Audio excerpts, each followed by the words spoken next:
Olá, eu sou Joadir e como eu tinha prometido, eu estou aqui para continuar, dar continuidade nos resumos da saga Operação Cavalo de Troia. E hoje eu vou falar sobre a última ceia. Antes, porém, eu quero dizer que no vídeo passado, Anatomia de Jesus, eu esqueci um dado importante. Acabei passando e não falei sobre isso. E depois, quando eu fiz a revisão do vídeo, eu vi que eu tinha esquecido isso. E não quis refazer o vídeo.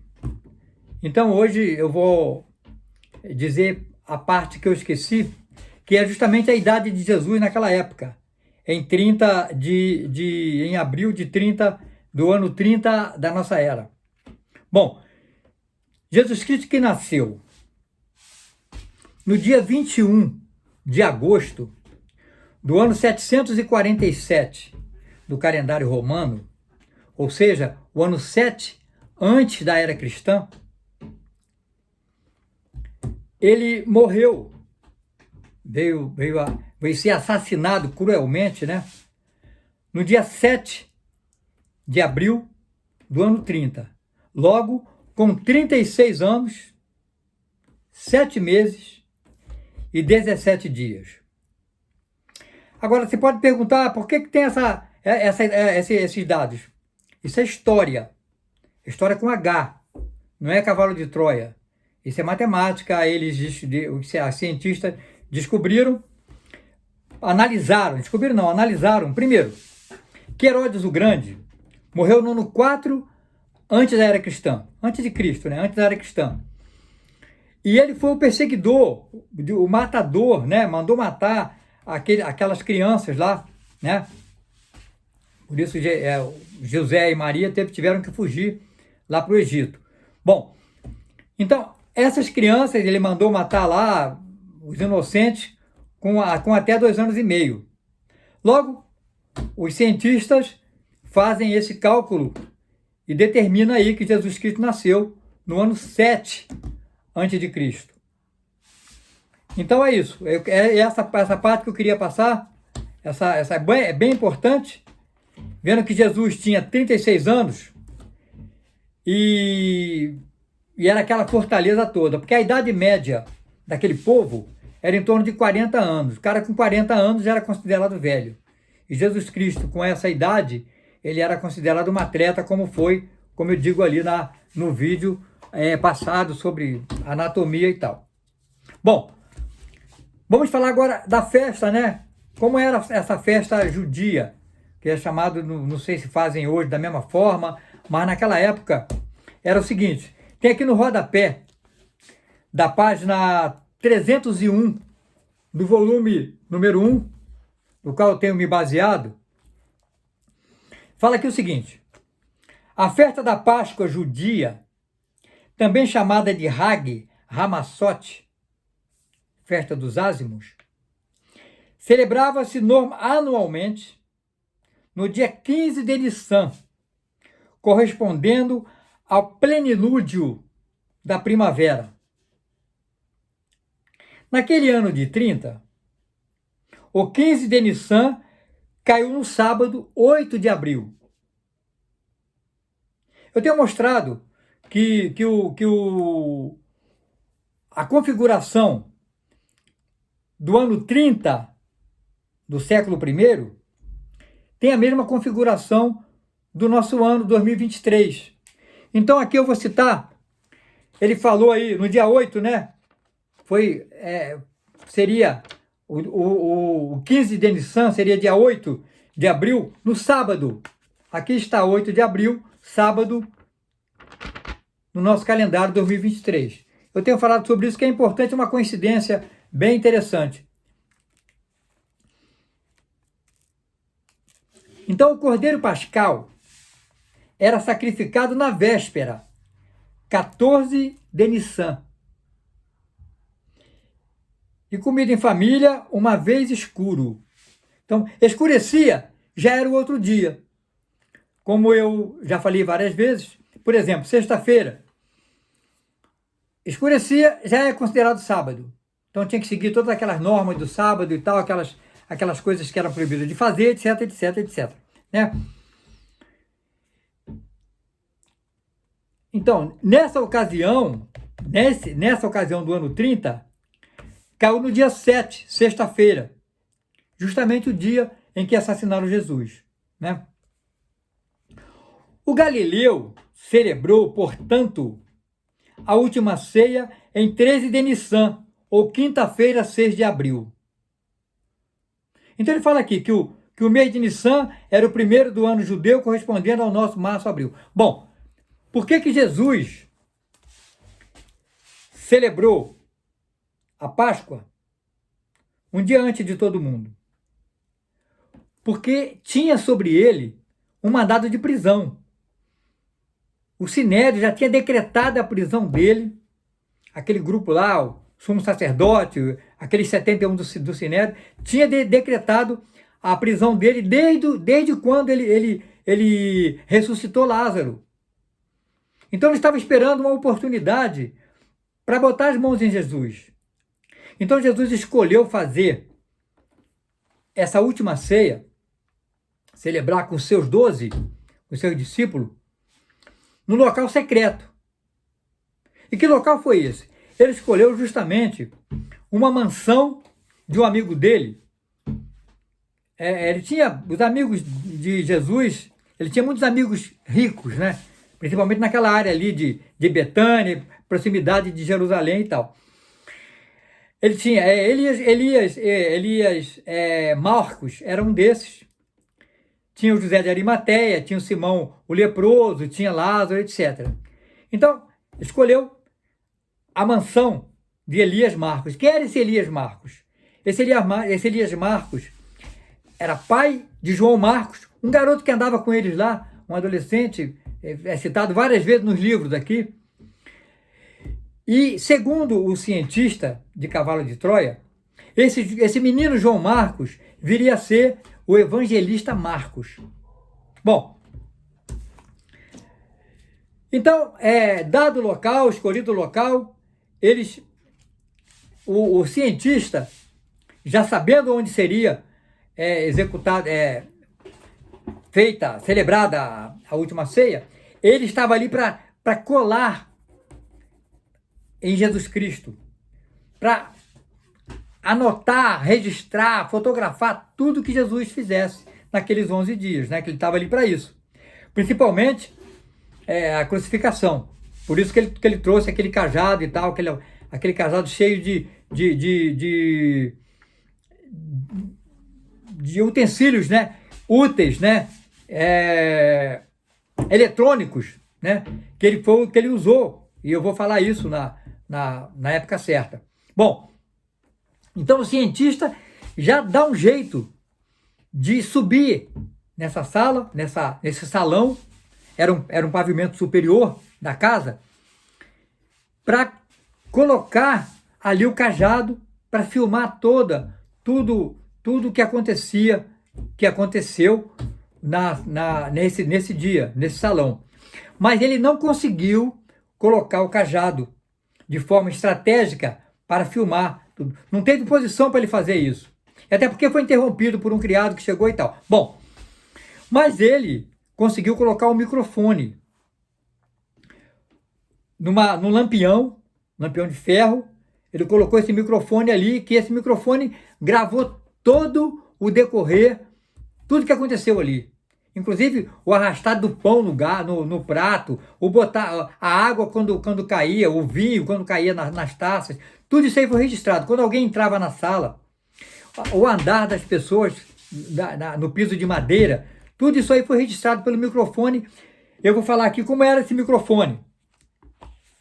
Esse microfone está registrado, a eficácia desse microfone está registrado no volume número 2 de Operação Cavalo de Troia, na página 153. Ele fala aqui, ó, este sofisticado microfone, de pouco mais de 10 gramas de peso, media 20 milímetros de altura por 12 de largura e 6 de espessura. Ou seja, micro, né? Um microfone super potente. A pequena antena, do mesmo modo que o emissor multidirecional, havia sido perfeitamente camuflada entre os pendentes que ornavam o lampião. Então ele coloca o microfone no lampião e também tem até a antena ele consegue camuflar ali para que ninguém percebesse, né? Então ele fala que tinha o pessoal de Cavalo de Troia havia feito, os técnicos, né, de Cavalo de Troia havia feito um excelente trabalho ao incorporar ao microfone um conversor A/D, analógico e digital, miniaturizado, que eliminava qualquer ruído estranho, dado que o som devia cruzar vários muros, porque o receptor desse microfone estava no módulo, já estrategicamente posicionado para esse evento. Então o som tinha que passar por tudo isso e ir até o Monte das Oliveiras, dividindo assim por 2 ao alcance máximo. Então tinha mais ou menos 1 quilômetro de distância. Então ele calculou aí, ida e de volta, mais ou menos 2.000 metros, né? 2 quilômetros. A transmissão havia sido apoiada por um telemicrofone do tipo unidirecional montado sobre o berço. O berço é o módulo, né? Já falei no primeiro vídeo dessa série, eu falo que eles chamam de berço porque tinha a aparência de um berço, como eu mostro ali uma fotografia. Apontado diretamente para o pavimento superior da casa de Elias Marcos. Esta espécie de teleobjetiva sonora sincronizada da mesma frequência do micromultidirecional, 130 MHz, atuava como um zoom, enganchando e facilitando o transporte de som emitido pelo microespião. Um excepcionalmente sensível receptor. Sony.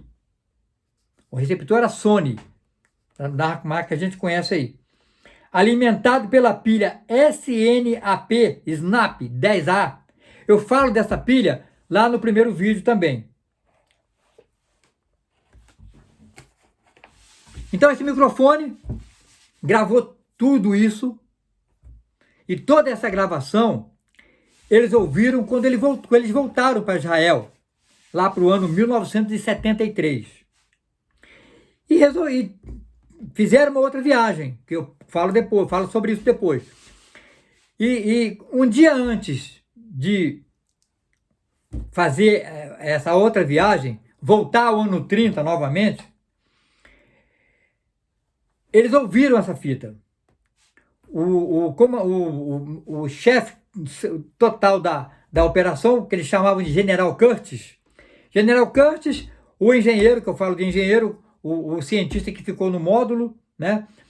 E o cientista que saiu para ter encontro com Jesus e tal, o que eu chamo de cientista, né? O cara era cientista, era médico, era astronauta, era militar, né? Major militar da Força Aérea Americana e tal. Então, tudo que aconteceu lá, na última ceia, tudo que Jesus falou, tudo que foi dito, está da página 148 do livro Cavalo de Troia, volume 2, da página 148 até a página 190. Da página 191 até a página 194, eles fazem uma análise, principalmente ele com o engenheiro, principalmente o cientista que desceu lá, que falou com Jesus, com o engenheiro que ficou no módulo. Eles fazem uma análise ali do que escutaram, que acabaram de ouvir, né? E eu falarei sobre essa análise no próximo vídeo. Não tem a mínima condição de eu comentar, falar sobre tudo isso aí, que foi cerca de 2 horas e pouco, que depois que acabou a ceia, Jesus falou muita coisa ali com os discípulos e tal, e que não foi registrado na Bíblia pelos evangelistas, porque não tinha como, né? como que eles iam gravar isso e falar cerca de 30 e poucos anos depois. Quando foi escrito o primeiro livro, que é de Mateus, é dado como escrito, como sendo o primeiro livro, cerca de 30 e poucos anos depois da morte de Jesus. Então eles não tinham como, até porque não anotavam nada. E o cientista estava ali gravando. Além dele anotar na cabeça e depois transcrever lá no módulo, assim que ele chegava, que ele voltava para o módulo, colocava lá no computador, muitas coisas ele gravou e filmou. Muitas passagens, como inclusive essa, né? Que gravou na íntegra tudo que aconteceu nessa celebração da ceia. Bom, então mais ou menos começou aí a última ceia por volta de 8 e pouca da noite de quinta-feira, 6 de abril do ano 30. E durou mais ou menos aí 1h30, por aí, tá? Então, estando tudo pronto, os criados já tinham arrumado tudo, a família de Elias Marcos já tinha cuidado de tudo que tinha que ser feito, né? O cordeiro já estava assando, ou já estava assado, e o que tinha que acompanhar, os acompanhamentos obrigatórios por lei, né? A água, o vinho, né? A água para lavar os pés, tudo isso aí já estava pronto ali. E quando os discípulos subiram, os 12, primeiramente, né? Jesus ficou lá, Jesus chegou depois e ficou lá conversando, naturalmente agradecendo a hospitalidade de Elias Mar. Então, os discípulos chegaram lá em cima e viram que não tinha criados. Ora, a tradição dizia que para participar de qualquer jantar, qualquer coisa, tinha que lavar os pés antes, né? Eles tinham que lavar os pés por causa da poeira, era um local que tinha muita poeira, né? Então eles lavavam os pés, era uma tradição. E quem fazia isso eram os criados da casa, normalmente, e as mulheres, né? Como nós já vimos isso em vídeos passados e tal. E eles não viram nenhum criado ali. Eles ficaram... Mas uma outra preocupação deles era saber como que ia ser a ocupação da mesa. Quem que ia ficar perto ou longe de Jesus? Quem que Jesus ia designar para ficar, se colocar na posição? Jesus nunca faria isso. Jesus nunca faria isso. Depois ele fala isso. Ele chega justamente nessa hora de discussão. Nessas conversas entre eles ali, normalmente o pensamento estava na colocação de onde eles iam ficar, quem Jesus ia indicar para ficar em qual lugar e tal, preocupado com aquilo, entendeu? Pensamento normal das pessoas.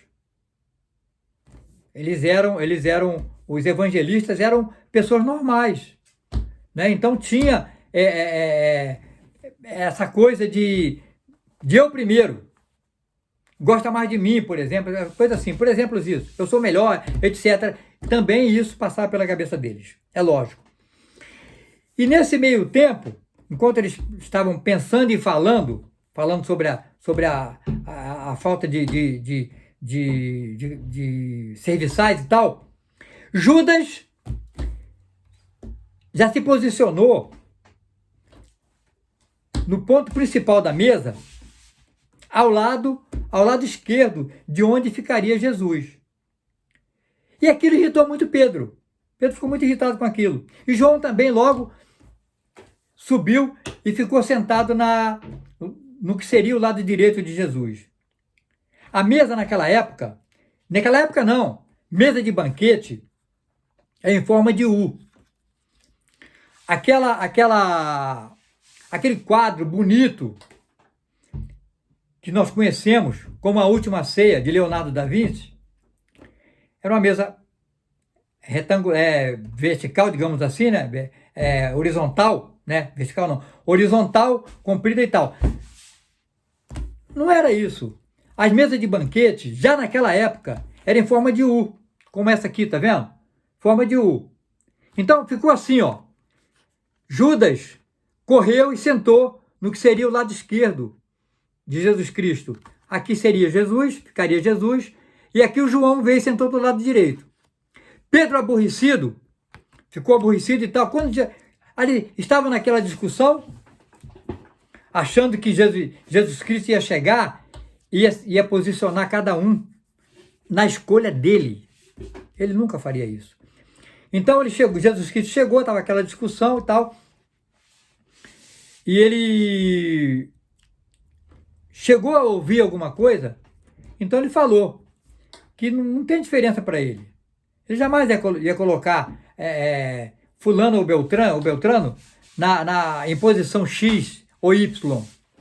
Cada um que se colocasse e tal. Então, o Pedro já se colocou lá na ponta. Pedro colocou-se na ponta. Então ficou assim distribuída. Depois que Jesus sentou, ficou assim distribuída, ó. Simão, Zelote. Vou começar aqui por Judas, né? Simão, Zelote, Mateus, no lado do Judas. Mateus, Tiago, Zebedeu, que é irmão de João Zebedeu, e André, que é irmão de Pedro. André é irmão de Pedro. E do lado de João, ficou Tiago, os gêmeos, né? Tiago e Judas. Tiago de Alfeu e Judas de Alfeu, que eram gêmeos. Filipe, Bartolomeu, Tomé e Simão Pedro. Observem aqui que sem querer, ele se distancia, a parte onde está João, do lado do João, tem mais discípulos do que do outro lado, onde está Judas, né? Do lado de Judas. Coincidência ou não, então está aí, ó. O lado de Judas na mesa e o lado de João. A mesa é assim, não é que era assim, a mesa é assim, mesa de banquete é assim. Se você observar, quando tem banquetes aí que mostra na televisão, lá o presidente, etc., a mesa é assim. Para os empregados entrarem por aqui para servir a mesa, entendeu? Servir todo mundo e tal, ter facilidade nessa circulação aqui. Então a mesa era assim, e não da maneira como está pintado naquele quadro bonito de Leonardo da Vinci. Bom,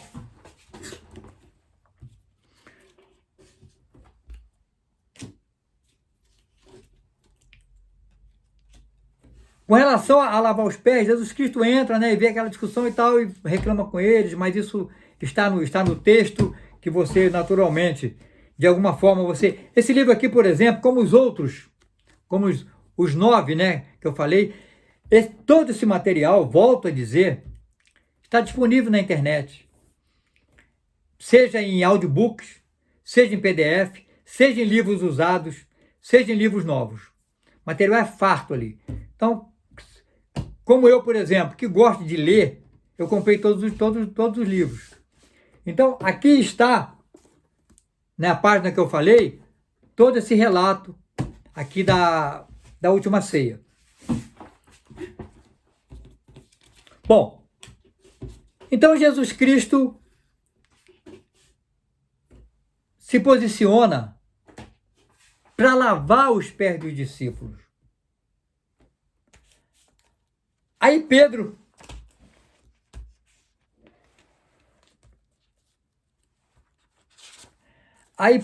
deixa eu procurar aqui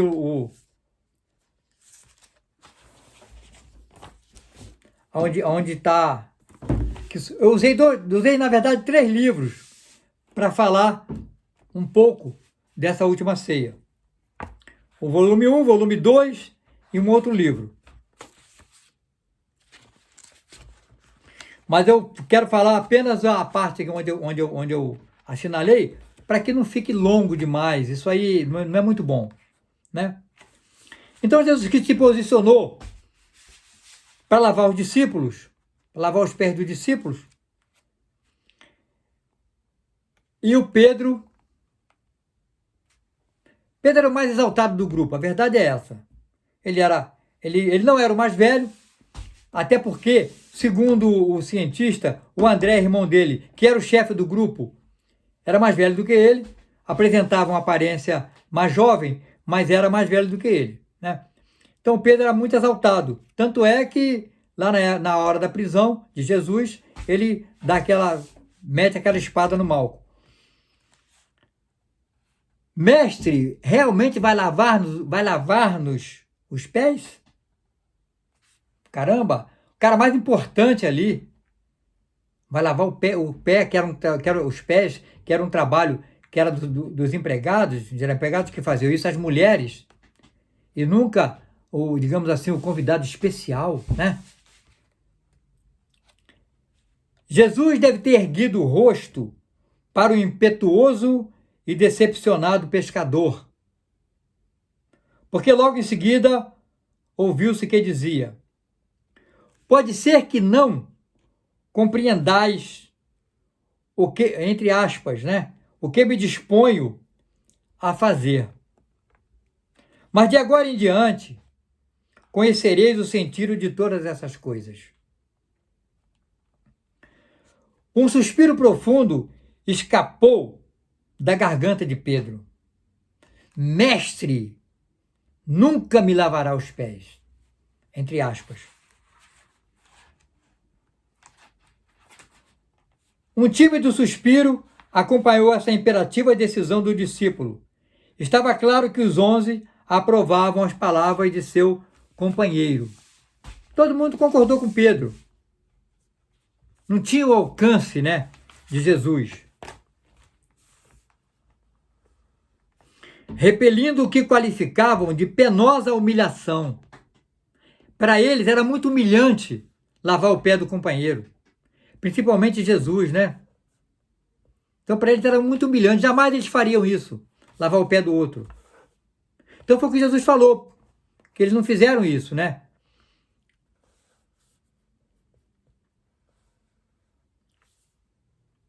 Pedro, Jesus fala: em verdade, te digo que, se não te lavo os pés,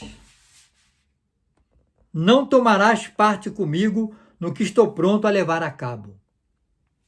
Se você não lavar, se não deixar eu lavar seus pés, tu vai ter que descer. Não vai participar daqui da ceia comigo. Aí o Pedro, com a arrogância dele: então, mestre, não me laves apenas os pés. Também lave as mãos e a cabeça. Também me lave as mãos e a cabeça.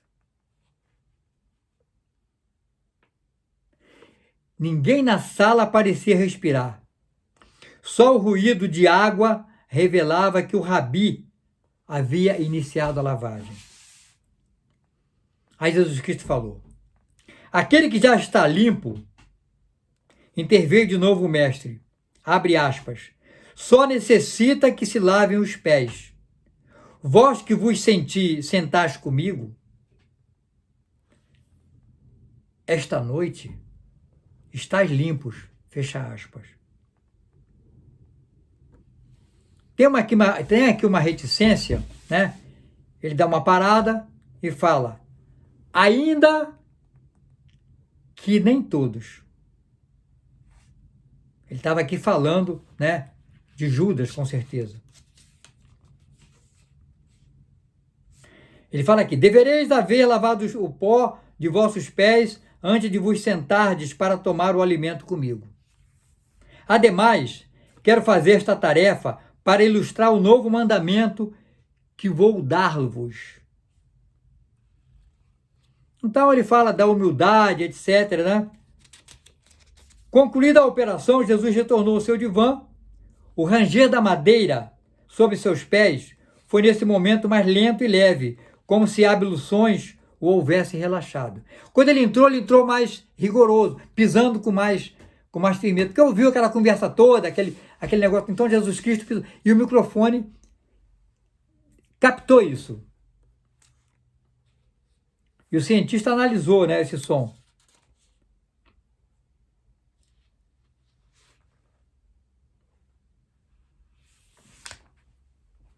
Ele fala aqui, ó: vocês me chamam de Rabi, e o dizeis bem, pois o sou. Então, se o mestre lavou-vos os pés, por que vos negueis a lavar-vos uns aos outros. Que lição deveis aprender dessa parábola em que o mestre tão prazerosamente fez um serviço que vos haveis-vos negado mutuamente?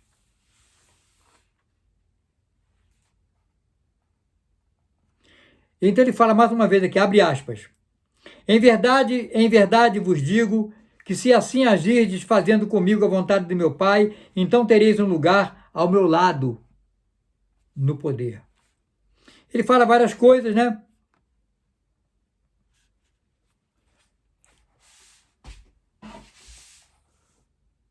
Já vos disse, aí continua e tal, eu vou citar aqui os mais importantes, como eu falei, não tenho condição de relatar tudo isso aqui.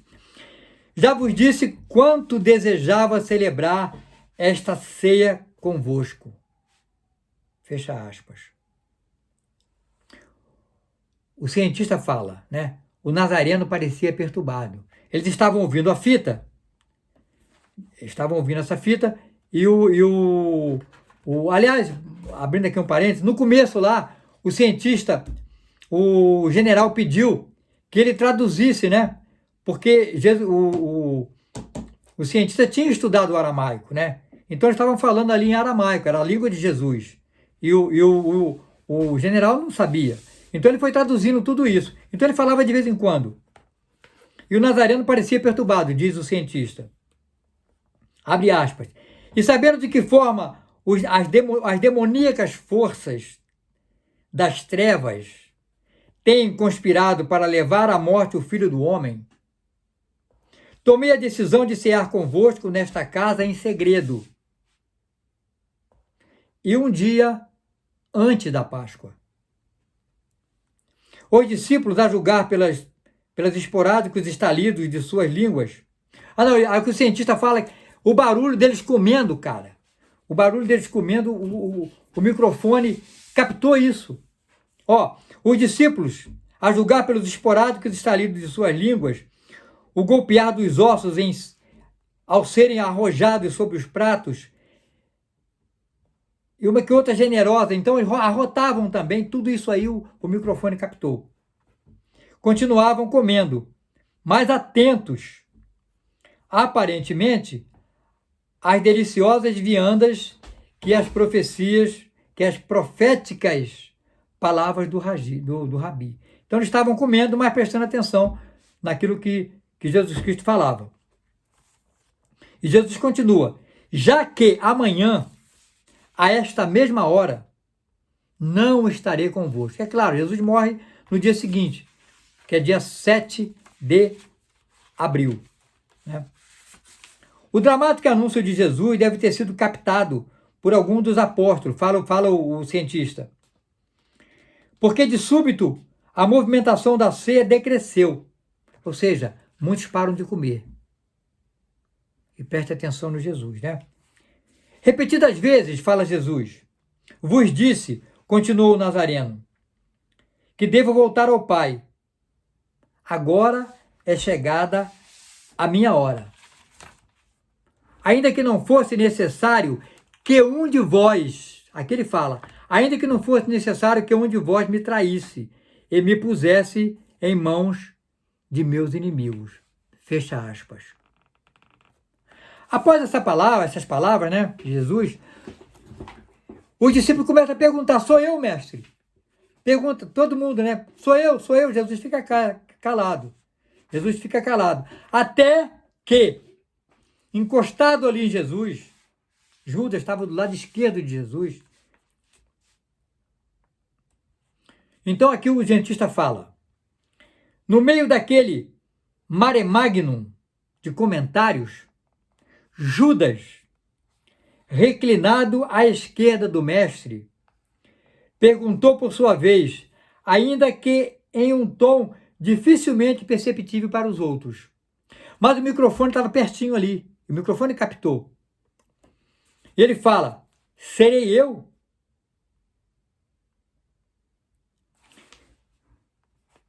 E uma vez formulada a pergunta, aí o cientista explica aqui como é que o microfone captou isso, tal. Uma vez formulada a pergunta por Judas, o rabi mergulhou um pedaço de pão no prato de ervas que lhe estava à frente e ofereceu ao traidor. Ora, até o roçar do pão no prato foi captado pelo microfone. Então era comum isso, o convidado, ou o principal anfitrião ali, a principal pessoa da mesa, era normal que ele molhasse o pão e desse para os outros, entendeu? Era normal isso. Então ninguém percebeu esse ato de Jesus, né? Então a prova disso é que logo depois João Zebedeu, sentado à direita de Jesus, do mestre, né? Em um nível de audição muito baixo, como se a pergunta houvesse sido formulada quase que ao ouvido. Ele quase que fala ao ouvido de Jesus, ouvido direito, né? O próprio São João, ao referir-se ao episódio... Então, lá no Evangelho de João, tem essa parte, que ele fala que, abre parêntese, o próprio São João, ao referir este episódio, explica que só se recostou, ele fala que se recostou no ombro de Jesus, né? Sobre o peito de Jesus, ele rogaria. Quem é? Como se Jesus fosse dizer para ele o segredo, entendeu? Falar com ele, falar o nome da pessoa e tal. Então ele que estava ali do lado de Jesus, e ele era considerado o discípulo amado e tal, ele era um dos mais jovens também. João tinha aí entre 17 e 18 anos, segundo o cientista. Quem é? Fala de baixinho, né? Devemos saber quem é infiel à sua crença. E o rabi, em um tom igualmente confidencial, respondeu: já vos disse, aquele a quem dou o pão molhado. Ora, como eu acabei de dizer, o pão molhado era uma tradição, digamos assim, né, da principal pessoa e tal. Eles também faziam isso, né, entre si. Não houve resposta de João. O costume por parte do anfitrião ou do convidado de honra, já falei aqui, era oferecer o pão molhado e tal. E nenhum dos 11 prestou atenção nisso. Jesus permaneceu calado. Na sala prosseguia a batalha dialética. E de súbito, um dos extremos da mesa, uma excitada e inconfundível voz, suplantou as demais. Era Simão. Novamente o Pedro. Pergunta-lhe, quem é? Ou se já te disse, diz-me quem é o traidor. Então, aqui o cientista. Pela direção do som, parecia provável que a sugestão do nervoso Galileu, que era Pedro, havia sido dirigida a João, né? Ele percebeu de lá da ponta que ele estava, que João fez uma pergunta a Jesus, colado aqui quase que deitou aqui no peito de Jesus, né? E então o Pedro de lá gritou, quem é que ele falou e tal, etc. Então os cochichos continuaram e tal. E Jesus não deu cabo disso, não deu importância a isso, né? Continuou.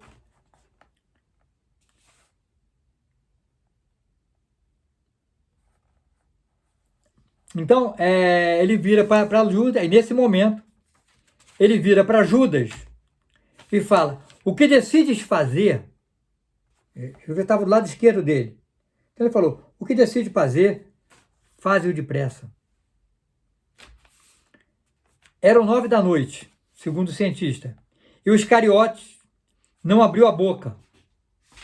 Levantou-se de seu divã e o rápido ranger da madeira sob suas sandálias de couro revelou-nos que se dirigia para a porta e para o inexorável. Bom, também nesse momento, ninguém percebeu, ninguém julgou. Depois, futuramente, é que eles ficaram sabendo, lógico, né?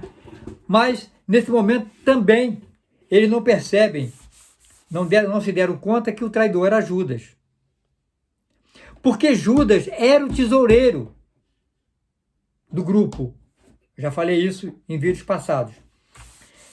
Então, eles imaginaram que o que Judas ia fazer era cuidar da bolsa de dinheiro, etc., e cuidar de tudo ali com relação ao dinheiro e tal, que voltaria depois. Ponto. Ninguém se apercebeu disso. Bom, então aqui um momento importante, fora, né, essa parte aqui.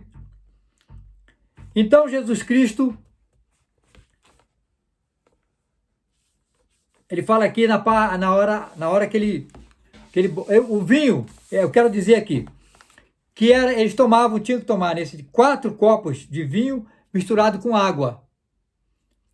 Era a metade de água e a metade de vinho. Tinham que tomar 4.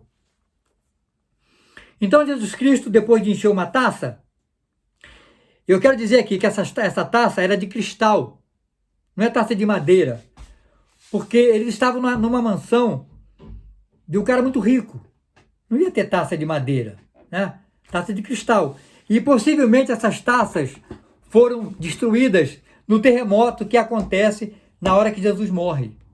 Eu falo sobre isso em outro vídeo, né? Então, inclusive o lampião onde está o microfone se quebra, se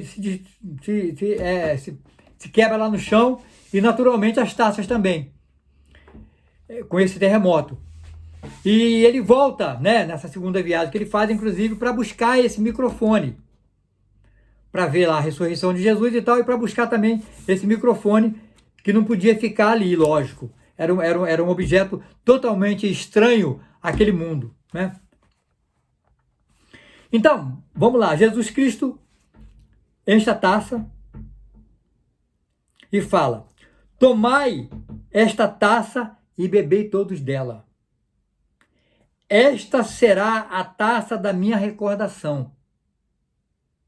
Olha, que ele não fala que é o sangue dele.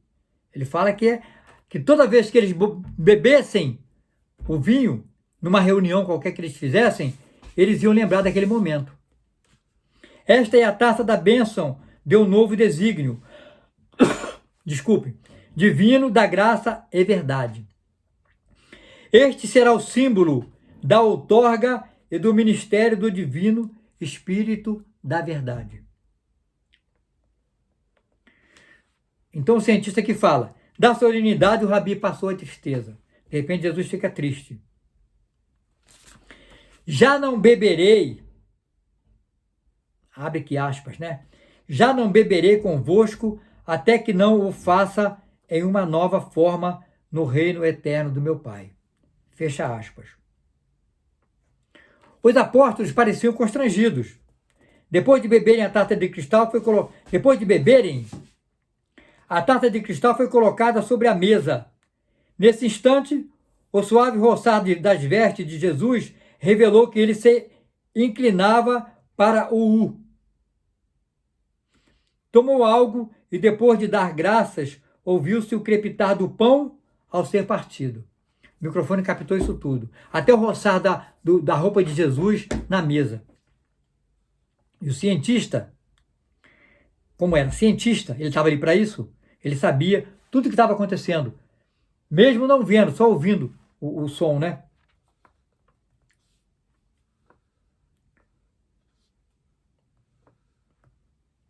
Então, novamente, ele pega o pão, né? E parte e fala: tomai este pão, comei-o, disse o mestre. Afirmei-vos que sou o pão da vida. Ele não fala que esse pão é o corpo dele. Só fala isso, né? Tomei este pão, comei, tomai este pão. Comei-o, disse o mestre. Afirmei-vos que sou o pão da vida, que é a vida unificada do Pai. Então ele fala que toda vez que eles se reunirem e comerem pão e tomarem vinho, o vinho era uma coisa normal para eles, inclusive na hora da janta, da refeição deles, eles não bebiam água, já falei isso no vídeo passado. Eles não bebiam água, somente vinho. Então eu quero dizer aqui o seguinte: Jesus Cristo não fala que o corpo dele era que o pão era o corpo dele, e nem que o vinho era o sangue dele. No dicionário, Eucaristia quer dizer o seguinte: sacramento que, segundo a doutrina católica, contém realmente o corpo, o sangue, a alma e a divindade de Cristo. Desculpe, sob as aparências de pão e de vinho. Isso eles vêm falando, a igreja, né? Todas as igrejas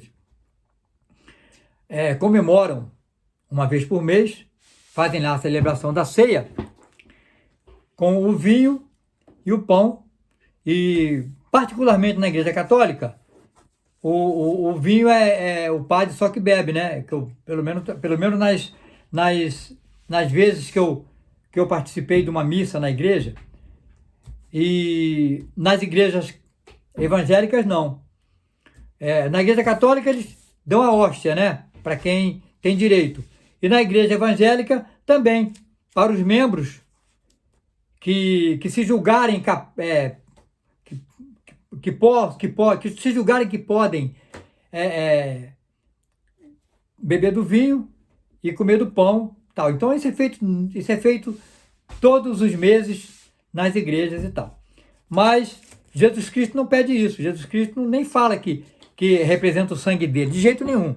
Ele fala apenas que para toda vez que eles comerem o pão e beberem do vinho, eles faziam isso normalmente, lembrar daquele momento, porque ele nunca mais ia estar com eles daquela forma que estava ali. Então eles entoam o hino, o salmo, né? Está aqui, ó. A um aceno do mestre, os 11 levantaram-se e entoaram o Salmo 118. Aleluia! Dai graças a Yahvé, porque é bom, porque é eterna em seu amor. A voz de Cristo, vigorosa e sustentada, invejável para qualquer bom barítono, impôs-se desde o princípio, eclipsando e conduzindo a de seus homens. Yahvé está por mim, não tenho medo que pode fazer-me o homem. Não tenho medo do que pode fazer-me o homem. Então, Salmo 118. Quem quiser depois acompanhar aí na sua Bíblia, é onde eles entoaram. Então eu paro aqui essa narrativa da celebração da última ceia.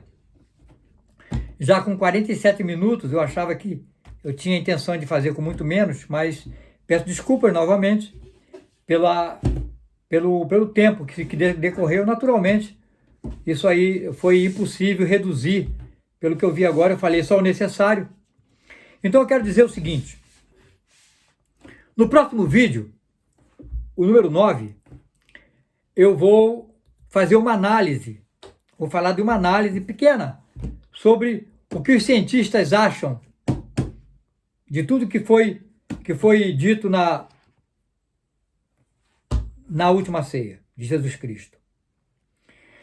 Então, se você gostou desse vídeo, compartilhe com o maior número de pessoas. Que esse é um conhecimento, ao meu ver, eu estudei isso durante com mais de 3 anos, né? São 5.700 páginas. Eu acho que é um conhecimento necessário e bom e salutar. Então, se você gostou desse vídeo, dê o seu like, compartilhe com o maior número de pessoas possíveis. Se você não está inscrito no canal, faça-o agora. Ative a sineta para quando eu subir, né, publicar o próximo vídeo, você seja avisado. Eu quero te agradecer por todo o seu tempo que você levou me ouvindo aqui. Muito obrigado.